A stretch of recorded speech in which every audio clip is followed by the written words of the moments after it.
In today's video, I'm going to teach you how to set up an Amazon Prime watch party. If you've ever wanted to watch a show or movie together without being in the same room, this feature makes it easy and keeps everyone perfectly in sync.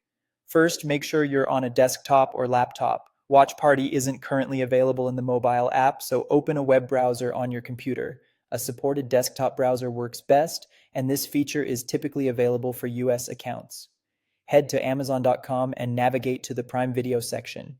You'll need to sign in with an Amazon account that has an active Prime Video subscription.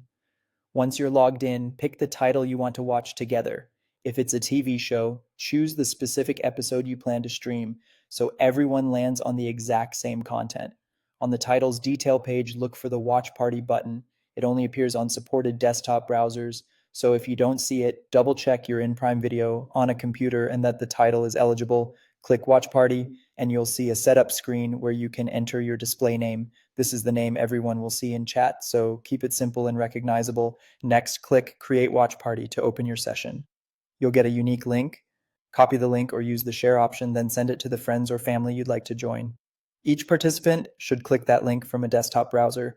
Keep in mind that everyone needs access to Prime Video and the selected title in their own account and region. Up to 100 people can join a single watch party, which is great for larger groups. As participants join, you'll see their names appear in the watch party details panel. When your group is ready, click play to start. Playback is synchronized for everyone, so when the video plays or pauses, it updates across all screens. If someone joins late, they'll catch up to the current point automatically. Use the chat panel on the right to talk during the show. It's perfect for reactions, quick comments, or planning when to pause for a snack break. You'll also notice an activity feed that logs key events like play, pause, and chat messages so the group can follow what's happening at a glance. That's all you need to enjoy watching Prime Video together with Watch Party. If this tutorial helped you, don't forget to like and subscribe for more Amazon tips and tutorials. Enjoy the show.